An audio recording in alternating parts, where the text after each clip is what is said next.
Porque nós já temos uma bancada evangélica que vem ditando as regras. E um povo que não governa é governado.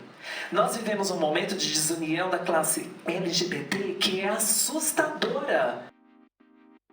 A CA Technology promoveu um encontro para discutirmos um ambiente corporativo mais diverso e um setor de tecnologia capaz de desenvolver soluções que atendam a toda a sociedade. O Guardei no Armário foi o único canal no YouTube convidado a participar desse evento, que contou com a presença da Meghan Stable, mulher trans, eleita mãe do ano de 2014, integrante do Conselho de Administração da CA nos Estados Unidos e membro do Conselho Consultivo para LGBTs da Democracy National Committee. E aí nós estamos aqui com a Carolina, que vai fazer essa mediação com a gente, porque meu inglês my English not so good. My Portuguese is worse.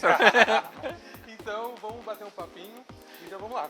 Quando que ela percebeu que ela era Meghan? Quantos anos, né? Como que foi esse comecinho e para a família dela também, né? So I knew when I was 5. So, 1, 2, 3, 4, 5. Is that right? Is that right? In Portuguese or Spanish? Okay, so I got something right. So I knew when I was 5, but I couldn't say it. I didn't know what to say to my parents. So I didn't do anything. And then I went through puberty, where I changed, and I hated it. I cried. I didn't know what to do. This was in the 70s, so this was a long time ago. I'm in my 50s now. And it wasn't until I was 40 that I could actually do something. The moment that I realized that I needed to do this for me was 9/11. When the Twin Towers collapsed, I was in New York, and I knew that I had to go ahead and do something. I had to be authentic. I had to be truthful about who I was. Because I knew in my heart and I knew in my head, I just hadn't actually done anything about it. And so I got myself into therapy too. I was diagnosed as transsexual, and then I started hormones, and I had surgery as well to go ahead and correct everything. But it was a very long process, and part of that process was to tell my parents and to tell my sister. I'm from England originally. I live in the States, and I flew back to England to tell my sister, and she cried, and she gave me a hug, and she said, "I'm sorry that I'm losing a brother, but I'm happy that I'm gaining a sister." And then she had me go ahead and tell my mom after that, and my father. But it was 12 years ago is when I started to transition, and I really wish I'd been authentic before, because in the transgender community in Brazil, in America, all over the world, we face a lot of stigma, we face a lot of hate. To hide ourselves means that society doesn't see us. And so we need to come forward. We need to be authentic in our lives. To love who we love, or to be who we need to be, I think is the most empowering thing that we could ever be in life. So we have to be authentic, and we have to be true to ourselves. Outro debate do evento trouxe como tema como a educação pode estimular a diversidade e influenciar as próximas gerações de líderes, como a presença de José de Freitas, professora e consultora de gênero, diversidades sexuais, relações étnico-raciais, direitos sexuais e reprodutivos, de Juliana Faria, fundadora da ONG Think Olga e cofundadora do Think Eva, Viviane Duarte, fundadora do Plano Feminino, Cláudia Vásquez, líder da CA Technology América Latina, Camila Fornazari, responsável pela área de diversidade e inclusão da Natura, Edson Mackeenzy, especialista em desenvolvimento de negócios digitais. Eu sou Tiane Loureiro, eu sou diretora de comunicação da CA Technologies. A gente está no Google Campus, São Paulo, que é um espaço de coworking do Google e que eles têm o prazer de ceder para as outras empresas fazerem eventos. E a gente está aqui para discutir diversidade e inclusão. Hoje a gente sabe de alguns estudos que gays e lésbicas que se assumem no ambiente de trabalho chegam a ser até 75% mais produtivas do que quem não pode se assumir. Hoje a gente sabe que tem muito para avançar ainda no campo da mulher, principalmente da mulher na liderança, né? Então, o Great Place to Work diz que às vezes que as melhores empresas para trabalhar chegam a ter 50% de mulheres até o nível gerencial, mas isso cai para 10% quando é presidente e CEO. Então a ideia é refletir, aprender e voltar para casa para fazer mais e melhor. Então a gente está muito contente de ter esse evento aqui hoje. Eu não sou da comunidade LGBT, não sou gay nem lésbica, não consigo imaginar, mas entendo como deve ser difícil. Mas, por outro lado, acho que a gente não pode desistir, porque é cada um de nós fazendo o melhor que a gente pode que as coisas vão começar a mudar ao nosso redor.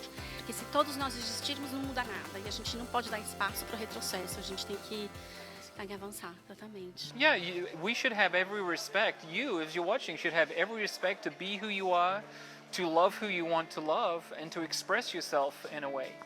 And it's only through telling our stories, it's only through you sharing your story with the world, through your YouTube log, that people can really see that there are people like us that are out there, and they can say, that's me. I you know, may not be me, but I recognize that person, therefore I feel comfortable about the next step. Trans people, we are everybody, just like being gay. Yes. You can be a gay policeman, a Yes. gay government official, a gay baker, or whatever it is, right? Trans people are just the same. In the States, in America, I know airline pilots that are gay, judges that are trans, judges that are trans, lawyers that are trans, government officials that are trans, elected politicians that are trans. So we're everywhere. It's only through telling our story and being truthful from our heart and from our head that we can actually tell the narrative and get other people out. So do what you need to do. Get these stories out as much as you can do. Eu fico desesperada, por isso que eu me candidato, porque toda eleição eu falo, esse ano eu não vou me envolver com isso.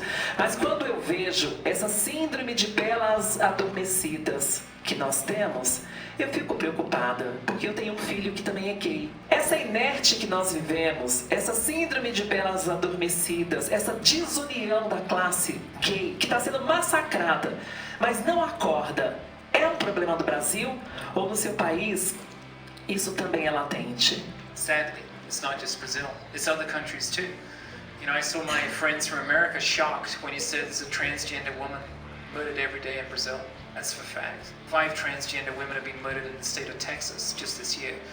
But it's not as big as Brazil, but you know, we're killed because of who we are. From a political perspective, from the evangelicals, we have evangelicals in the United States as well, doing everything that they can do to take away our rights as we have them today, and to make sure that we don't exist. Religion, unfortunately, has had a very dire impact on the world, big time impact. You know, I applaud you for continuously standing up and running for office. I would ask the journalists that are here to help support, motivate, and ask the community to get behind people like us. And that's been part of my story. That's been part of my story is we have to lift people up and we have to lift them out of the situations. Because our world is not going to change if we don't go ahead and do that. So unfortunately, Brazil has an issue and it's seen by the world as having an issue, but no country is different. Don't cry. We're the future. Women, I think this is true, I said this last night, women have not started wars. Transgender women have not started wars.